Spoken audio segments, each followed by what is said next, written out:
Hey everybody, welcome back to the Trade Show Marketing Podcast.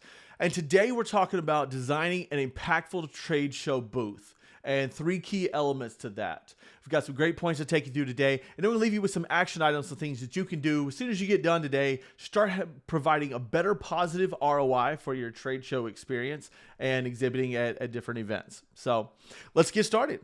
First, today we're talking about booth design fundamentals. Everyone knows that the booth matters. Everyone has a design for their booth. But I think something that people don't understand is the importance of the first impression. The layout and the visual appeal of the booth really matter. I've seen some booths that they don't put a lot of money into the booth, and you can do some really creative things and have a really nice looking booth without spending tens, twenties, thousands of dollars. Lots of money. You don't have to spend that kind of money to have a good looking booth. We've come up with some creative ways for say $2,500 to be able to do a really nice looking booth that looks polished and professional. But to start there, let's talk about the booth background itself. I've seen a lot of just the pieces of the booth that unfortunately kind of cheapen your brand a little bit. It makes it look like you don't put as much investment into it. And it makes you look like a smaller company. I've seen some really large companies that I know have $1 million budgets, multi-million-dollar budgets. And just for ease, they might use some small stands and things like that. And it didn't give the impression that I think that company and the people in the booth would really want. So first thing, as far as the booth design fundamentals, you've got to think about the presence that you establish with the materials and the design, the booth that you have. I know a lot of booths start, let's say, as a 10 by 10 space. Sometimes we end up in a 6 by 4 space, or we go 20 by 20 and get bigger, but there's a lot of different layouts. But most of the time, you can pretty much plan on a 10 by 10 as your basic space. Within that, you want to fill your space visually. So that when people walk by, they are invited into it. We'll talk about engagement in just a second, but they're invited into your space visually. Because otherwise, if your backdrop's overwhelming, you're trying to put a whole flyer on your backdrop. That's not the point of your backdrop. The backdrop is to be visual, have a headline to get somebody's attention and go, oh, I need to know more about that, and step into your booth. That's the whole point of your backdrop. But so think about the layout and the visual appeal of what you're doing when you're going through a design process. If you have a design team doing it, if you're doing it yourself, put that piece in, on your screen, full screen, and kind of look at it like, do I want to walk into that? Is that going to scare me? Does that look overwhelming? Does it still make sense if I'm standing in front of it? If I have a podium sitting there in front of it? But really think about your layout and visual appeal of your booth design. And then the next thing that I do see is a problem for a lot of people is the brand consistency. Be sure to incorporate your company colors, the logos, and consistent messaging. I see people struggling a little bit. Well, we have this old booth, and because unfortunately they are somewhat expensive, and you have to make an investment in those, people will try to get as long a life out of, say, the backbone of the booth, the backdrop, that whole piece. But the messaging's changed, logos have changed, flyers have changed, and so you look a bit disjointed. So keep all of that in mind when you're considering your booth. If you caught us on, you're looking at positive ROI for it, one of the things is making sure that you do some pre-show planning. This is part of that process. We have a checklist that's one of the first things. Think about your booth. Here's your goals. What does your booth look like? Because you need plenty of time to plan that out. And these are the things you should be looking at. All right, next, let's talk about driving your engagement with your design and layout. Ultimately, you need to lay out your booth to make it easy for people to come into. And before I get into a couple of things like interactive elements and the comfort and accessibility, I want to make a point that I think a lot of people miss.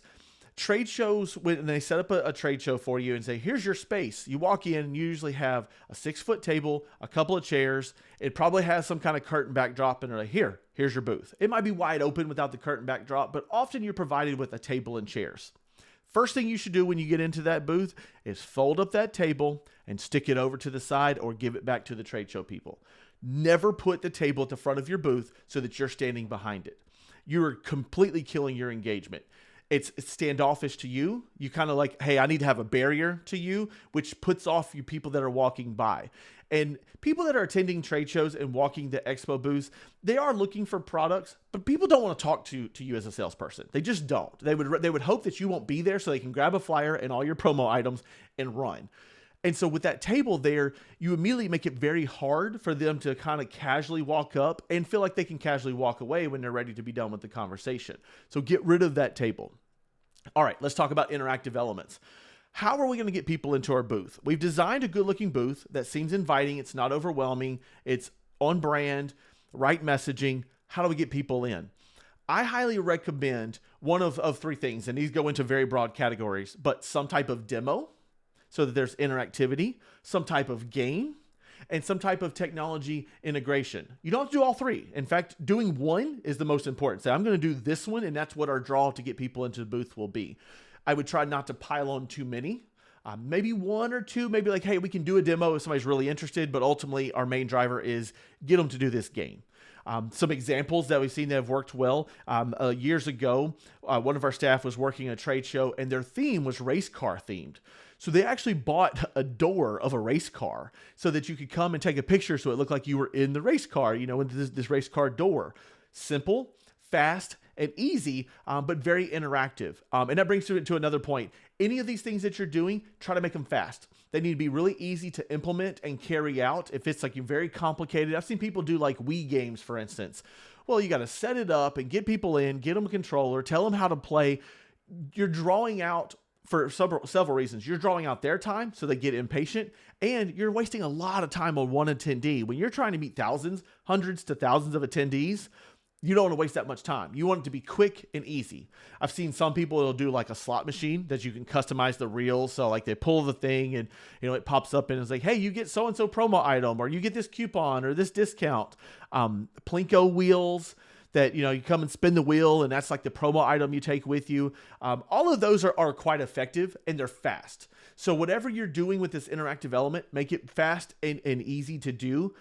Demos are a little bit different because you probably want to engage that and somebody's really engaged with you. And it's worth taking the time because they've gone beyond trade show attendee. They're now become prospect. Let's spend the time.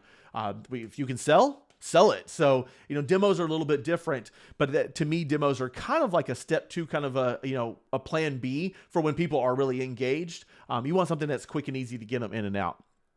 Next thing is comfort and accessibility. Making your booth inviting and inclusive. This is, like I said, when you first show up and get rid of that table, this is another one of those elements. People can't get into your booth if you have a table at the front. If you have your podium right in the front, you're really making it difficult for people to come in and out. And when it's slightly difficult, when you provide friction for somebody to come into your booth, they're going to keep walking. They're not scared. They just don't want to commit to a sales call. They don't want to commit to you talking to them for 20, 30 minutes. Like, I just wanted to know real quick what you do, get a flyer and move on. I'm going to follow up later. I got a happy hour in 5 minutes. What are you doing? They want to be able to come in and out. And so when you say accessibility and inclusive, that does mean a couple of things. It does mean accessible, like literally accessibility. So if you do have people that are using, say, wheelchairs or, walking assistant things, stuff like that, consider that. But it's even more of a mental accessibility. Can I easily get in and out of this booth without having to spend too much time? And if I have to, I can say, okay, thanks, and walk off. Make it easy for somebody to do that. So all of that goes into your engagement-driven design and layout and what you're doing to get people in. Our next point is maximizing your space and visibility. So once you pay for a trade show space, they usually provide you a site map. So this is where you're going to be. If you've been to the trade show before, then you know what that layout is. You know what a corner spot looks like. You know what a back wall location looks like. You know what a island out in the middle of it looks like. If not, reach out to your trade shows and say, do you have any pictures of the booth space that I'm going to have? I have no idea if it's open on 2 sides or 4 sides or 1 side. I don't really know what I'm getting into. Can you show me some examples? Often they will have that. Your bigger trade shows already have that information. Almost a lot of times in their packets will already show you what the space looks like. But either way, first thing you need to do once you have a space secured, even if it's a trade show you've been to, confirm that it's still the same. Know what your layout's going to be as far as where people can walk by. So you want to use your space effectively. You want to get traffic flow that can come in and out very easily. People don't have to kind of crowd around one entrance if possible. Sometimes you can't get around that, but a lot of times, make it easy to get in and out of your booth, just like we were talking about from an accessibility standpoint. But if you look at the layout of the trade show, you'll see where, okay, people are going to be walking this path and that path. They'll see me from this angle and from this angle. We want to make it easy for people to see our message from afar, hopefully get their attention so that they come and see us and be able to keep flowing. We want to see as many people as possible. We obviously want to talk to as many real qualified prospects as possible. But in order to do that, we've got to increase our attraction of general traffic at the trade show. Also consider your visibility for where you are. How high can you put things in? A lot of trade shows have specifications and limits on height. Say you can't be above, say, 10 feet or 6 feet, things like that. Some have no limitation at all. Maybe you want to put something in tall that stands out above everything else if you're allowed to. But think about from a visibility standpoint, everything from being seen far away to being seen there in the booth, like lighting. Do you need lighting? Is it pretty dark? I recommend for a lot of our booths that are, say, a 10-foot spanning backdrop. Most of those backdrops come with lights. I recommend taking them at all times because you never know. You think, oh, yeah, it's well lit. Until you put everything up, you go, man, those fluorescent lights really do not light our booth very well. We need to put our lights on it. And just some small lighting on it will help increase your visibility of your stand. It looks inviting when you have a warm light on your material. You look professional. They're like, man, I need to talk to these guys because I like their booth. Then they're pulling me in with their message. So think about all of those elements when you're talking about visibility. Can we be seen from afar? Can we be seen when somebody is coming by? How is the traffic flow going to be for where I'm positioned? And how can I maximize that? So there's our 3 points. Let's summarize that. Make sure your booth design is built for visual appeal, for engagement, and it's consistently branded. Make sure your booth itself is built for engagement. You're getting people in with interactive elements. You're making it easy to get in and out of your booth and easy for you to talk to people and move in and out of your booth. Get out from behind the table. Throw the table away. Get out from behind the table. Get out there, talk to people, and maximize your space and visibility. Do what you can within the limits, within the constraints that the trade show gives you, but be as visible as possible. That's the whole point of going to a trade show. So what are our action items today? 3 things. 1, I want you to start this. Begin designing your booth and promo items before a show, about 6 months, but have a consistent theme. If the show has a theme, maybe try to tie it into that theme. They're going to be promoting things like my example earlier of like the race car door. They're going to have a whole theme of racing and you're going to see that everywhere. Your booth can tie into that. So you get to carry on a message they're already promoting. But if not, make sure you have a consistent theme.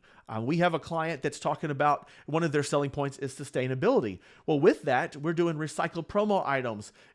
Our backdrop is going to talk about that, and some of the messaging is about sustainability. All of that's going to be consistent. And think through those things. That's a perfect example. If you're talking about sustainability, but then you're throwing away a whole bunch of promo items, people might get the wrong message and feel like, I don't know if they're really sustainable because look at all the stuff we're throwing away, or not using recyclable materials. So use a consistent theme. Number 2, plan your distribution strategy for your materials. How are you going to get people your flyers, your promo items? How are you going to engage them with your games or interactive elements? Plan this out. You might want to go as far as literally laying out a 10 by 10 space, putting your staff that are going to be at the trade show and testing it, playing with it. Get the booth out, put the backdrop up, play just like you're at the trade show and do a run through. Like it won't take you that long. Like a half an hour, you can have your booth set up most of the time, unless it's a really complicated booth. Get it set up and practice. This will not be a bad thing. I guarantee it. And number 3, research and select some unique, memorable giveaways that still represent your brand. As you're doing the booth design and the engagement, think about what can people take away that's interesting. If on one of our podcasts, you may have heard, we talked about maybe 2 sets of promo items, kind of the cheap one for the promo grabbers that are going to try to walk by, grab a promo item, throw it in their bag and run. And then a better one for people that are engaged or people you've done pre-show marketing to. Either way, last item here, research and select unique, memorable giveaways that represent your brand and are consistent with your message. Thanks for joining us today as we talk about impactful trade show booths. I'm Nate Stockard, and this is the Trade Show Marketing Podcast.